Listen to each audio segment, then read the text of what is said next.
ஓம் சக்தி. ஓம் ஆதிபரா சக்தி. ஓம் சக்தி. ஓம் ஆதிபரா சக்தி. என் அன்பு பிள்ளையே, இன்று உன் தாயானவள் உன்னை தேடி வந்ததற்கு ஒரு காரணம் இருக்கிறது. என் பிள்ளையே, உன்னுடைய வாழ்க்கையிலும் உன்னுடைய குடும்பத்திலும் உனக்கே தெரியாமல் ஒருவர் வைத்து சென்ற செய்வினையை எடுப்பதற்காக தான் அம்மா இப்பொழுது வந்திருக்கின்றேன். உனக்கே தெரியாமல் ஒருவர் இது போன்ற விஷயத்தை செய்திருக்கிறார் என்றால் நீ எந்த அளவிற்கு கவனக்குறைவாக இருந்திருக்கிறாய் என்று ஒரு நொடி சிந்தித்து பார். என் குழந்தையே, எல்லோரையும் எளிதாக நம்பிவிடக் கூடாது. எல்லோரையும் எளிதாக உன்னுடைய இல்லத்திற்குள் அனுமதித்து விடவும் கூடாது. அப்படி நீ அனுமதிக்கின்ற பட்சத்தில் இது போன்ற கஷ்டங்கள் உன் வாழ்க்கையில் உனக்கு வந்தே சேரும் என்பதில் எந்த ஒரு மாற்று கருத்தும் கிடையாது. என் குழந்தையே, இந்த தாயானவள் உன்னை பயமுறுத்துவதற்காக சொல்லவில்லை. ஆனால் உண்மை என்னவோ அதை மட்டும்தான் உன் தாயானவள் உன்னிடத்தில் சொல்கிறேன் என்பதை முதலில் நீ புரிந்து கொள். என் தங்கமே, எந்த ஒரு விஷயம் உன் வாழ்க்கையில் இத்தனை நாட்களாக உனக்கு சந்தேகத்தை ஏற்படுத்தி கொண்டிருந்ததோ, எந்த ஒரு பிரச்சனை உன்னை மீண்டும் மீண்டும் துரத்தி அடித்து கொண்டிருப்பதாக நினைக்கின்றாயோ, அந்த பிரச்சனைகளுக்கெல்லாம் காரணம் இவர்கள் உன் இல்லத்தில் வைத்து சென்ற இந்த செய்வினைதான். அப்படி எதை வைத்து இவர்கள் உனக்கு செய்வினைகள் செய்திருப்பார்கள் என்று நீ நினைக்கின்றாய் அல்லவா? அம்மா உனக்கு அதனை எல்லாம் விளக்கமாக சொல்லிவிடுகிறேன். நான் அந்த செய்வினையை உன்னுடைய இல்லத்தில் இருந்து எடுப்பதற்கு எனக்கு நீ ஒத்துழைப்பு கொடுக்க வேண்டும். எந்த வகையில் ஒத்துழைப்பு கொடுக்க வேண்டும் தெரியுமா? என் தங்கமே, உனக்கு செய்வினைகள் இருப்பதாக அம்மா சொல்கின்ற இந்த விஷயத்தை நீ நம்பிக்கை இல்லாமல் கேட்கவும் கூடாது, பார்க்கவும் கூடாது. ஒருவேளை உனக்கு இதில் நம்பிக்கை இல்லை என்றாலும் கூட அம்மா நமக்கு ஏதோ ஒரு நல்லதை செய்ய வந்திருக்கிறாள் என்பதையாவது நீ நம்பினால் போதும். நீ நம்பிக்கையோடு என்னை பார்த்தால் மட்டும்தான் உன்னுடைய வாழ்க்கையில் இந்த விஷயத்தை என்னால் செய்து கொடுக்க முடியும் என்பதை நீ புரிந்து கொள்ள வேண்டும். என் தங்கமே, எல்லா விஷயங்களையும் கொடுக்க வேண்டியது என்னுடைய பொறுப்பு என்றாலும் அதில் உன்னுடைய நம்பிக்கை எந்த அளவிற்கு இருக்கின்றதோ அதை பொறுத்துதான் நீ அதை பெற்றுக்கொள்வாய் என்பதை நீ புரிந்து கொள்ள வேண்டும்.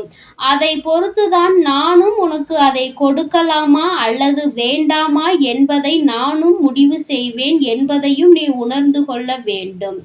என் தங்கமே, இது போன்று உனக்கு ஏற்பட்ட பல சூழ்நிலைகளில் இருந்து நான் உன்னை இதுவரை காப்பாற்றி வந்திருக்கின்றேன். ஆனால் அதுவெல்லாம் எப்படி நடந்தது என்பதை நீ உணரவில்லை. ஆனால் இன்று இந்த தாயானவள் உனக்கு அதனை வெளிப்படையாக சொல்வதற்காக வந்திருக்கின்றேன். என்னென்ன பிரச்சனைகள் உன் வாழ்க்கையில் நடந்ததோ, அதற்கு என்னவெல்லாம் காரணமாக இருந்ததோ, யாரெல்லாம் இதற்கு பின்னால் இருந்து இதனை செய்தார்கள் என்பதை இன்று நான் உனக்கு சொல்கின்றேன். ஏனென்றால் எந்த ஒரு கஷ்டமும் தெரியாமல் நீ இருப்பதனால் என்னவோ உன்னை சூழ்ந்து நடக்கின்ற பிரச்சனைகள் எல்லாம் உனக்கு சரியாக தெரிவது இல்லை. எந்த ஒரு பிரச்சனையையும் நீ அறிந்து கொள்ளாமல் இருந்து கொண்டிருக்கிறாய். ஏதோ உன் வாழ்க்கையில் பிரச்சனைகளே இல்லாதது போல நீயும் ஓடிக்கொண்டிருக்கின்றாய். இன்று நான் இதை சொன்ன பிறகாவது நிச்சயமாக இந்த வாழ்க்கையின் மீது உனக்கு சற்று பயம் வரும். வாழ்க்கையை பயந்து உன் தாயானவள் வாழ சொல்லவில்லை. வாழ்க்கையில் உன்னை சுற்றி என்ன நடக்கிறது என்று தெரிந்து வாழ சொல்கிறேன். எதுவுமே தெரியாதது போல நாம் உண்டு, நம் வேலை உண்டு என்று ஒரு மூலையில் முடங்கி கிடப்பதல்ல வாழ்க்கை.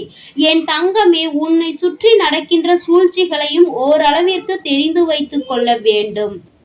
பயம் வேண்டாம், பதறவும் வேண்டாம். ஆனால் நிச்சயமாக என்ன நேர்ந்தாலும் எதிர்த்து நிற்கின்ற துணிச்சல் உனக்குள் இருக்க வேண்டும் என்றுதான் அம்மா சொல்கின்றேன்.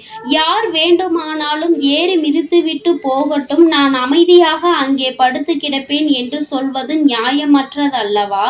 அதனால்தான் அம்மா இன்று உன் வாழ்க்கையில் நடந்த அத்தனை தீய விஷயங்களையும் உனக்கு வெளிக்காட்ட வந்திருக்கின்றேன்.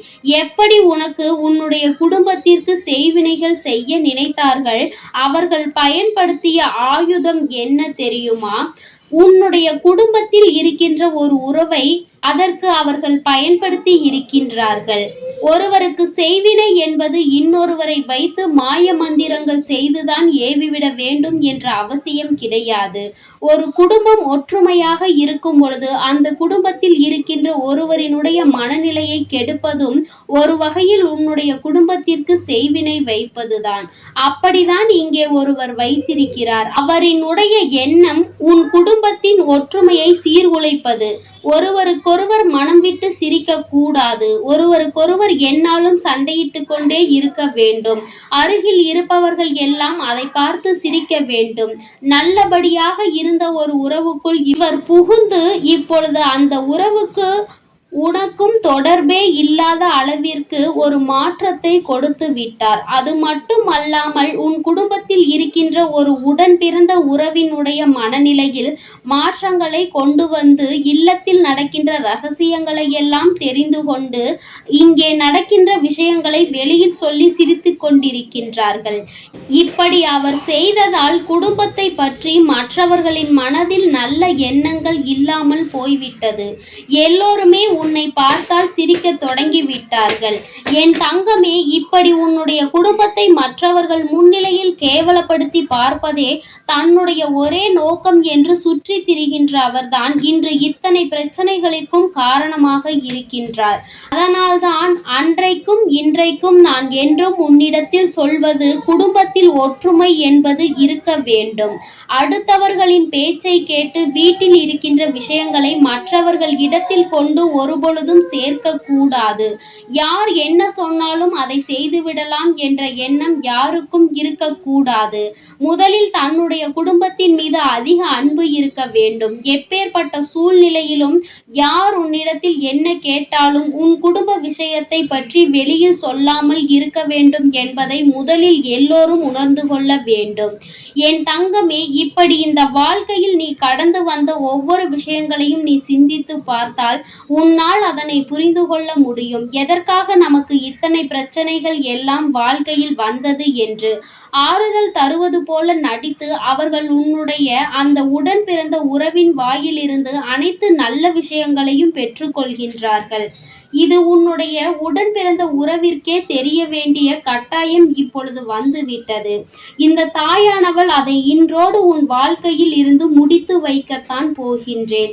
இவர்களின் எண்ணங்களை நான் பொய்யாக்க போகிறேன். தான் செய்த தவறு என்னவென்று உணர்ந்து அவர்கள் உன்னுடைய அந்த உறவிடம் மன்னிப்பு கேட்க வேண்டிய காலகட்டம் வந்துவிட்டது. என் தங்கமே, யார் யார் எப்படிப்பட்டவர்கள் என்பதை புரிந்து கொண்டு முதலில் பழக வேண்டும். அவர்கள் அப்படி செய்தார்கள், இப்படி செய்தார்கள் என்று ஒருபொழுதும் புலம்பக்கூடாது. தங்கமே, உனக்கான நேரத்தில் இந்த வாழ்க்கையில் நீ எல்லா விஷயங்களையும் செய்துவிட்டால் போதும்.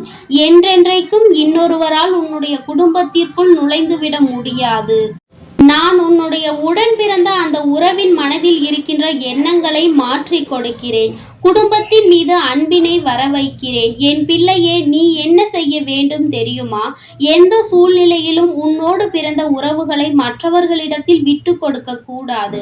அவர்கள் தவறை செய்தாலும் மற்றவர்களிடத்தில் அவரை பற்றி ஒரு வார்த்தை கூட தவறாக பேசிவிடக் கூடாது. இப்படி குடும்பத்தில் ஒற்றுமை என்ற ஒன்று இருந்து விட்டது என்றாலே அதுவே மற்றவர்களுக்கு நீ கொடுக்கின்ற மிகப்பெரிய தண்டனையாகும். ஒருவர் அடுத்தவரின் குடும்பத்தில் செய்வினை செய்ய நினைப்பது அங்கே ஒற்றுமையை குலைத்து அவர்களின் வாழ்க்கையை அழிப்பது. இது போன்ற விஷயங்களுக்கு ஒருபோதும் நீ இடம் கொடுக்காமல் பார்த்து நடந்து கொள்வாய். ஆனால் நிச்சயமாக எந்த செய்வினைகளும் உன்னை நெருங்காது என்பதை நீ புரிந்து கொள்வாய். இன்று இந்த சூழ்நிலையில் இருந்து நான் உன்னையும் உன் குடும்பத்தையும் மீட்டெடுத்து விடுகிறேன். இனிமேலாவது கவனமாக இருந்து மற்றவர்களிடத்தில் எந்த ஒரு விஷயங்களையும் பகிர்ந்து கொள்ளாமல் தேவையில்லாத விஷயங்களை தலையிட விடாமல் பார்த்து கொள்ள வேண்டும். உன் குடும்ப பிரச்சனைகளுக்கு அடுத்தவர்களின் தலையீடு என்பது ஏற்றுக்கொள்ள முடியாது அல்லவா? அதனால் எல்லாவற்றையும் சரியாக செய்து உன் வாழ்க்கையில் சரியானவற்றை நீ செய்து முடிக்க வேண்டும். என் பிள்ளையே, என்றென்றைக்கும் உன் வாழ்க்கையில் உன்னை சூழ்ந்து நடக்கின்ற பிரச்சனைகள் எல்லாம் முடிய வரும் பொழுது நீ எல்லாவற்றையும் உணர்ந்து கொள்வாய். எதற்காக இத்தனை சோதனைகள் வந்தது என்பதை நீ புரிந்து கொள்வாய். என் குழந்தைக்கு என்றுமே உன் வாழ்வில் நடந்த அனைத்து விஷயங்களையும் நான் சரி செய்து கொடுப்பேன் என்பதில் நீ உறுதியான நம்பிக்கை கொண்டு இருக்க வேண்டும். இந்த தாயானவள் மீது நம்பிக்கை கொண்ட என் பிள்ளை, நீ எப்பொழுதும் நம்பிக்கையாகவும் தைரியமாகவும் இரு. இனி எந்த செய்வினைகளும் உன்னை நெருங்காது. என் அன்பு குழந்தைக்கு இந்த தாயானவளினுடைய ஆசீர்வாதங்கள் எப்பொழுதும் முழுமையாக இருக்கும் என் தங்கமே. அதனால் நீ எதற்காகவும் கலங்காதே, எதை நினைத்தும் வருந்தாதே. நீ நல்லதையே நினைத்தால் உன் வாழ்வில் எல்லாம் உனக்கு நல்லதாக மட்டுமே நடக்கும். ஓம் சக்தி, ஓம் ஆதிபரா சக்தி, ஓம் சக்தி, ஓம் ஆதிபரா சக்தி. ஓம் ஸ்ரீ வராகி தாயே போற்றி போற்றி. ஓம் ஸ்ரீ வராகி தாயே போற்றி போற்றி.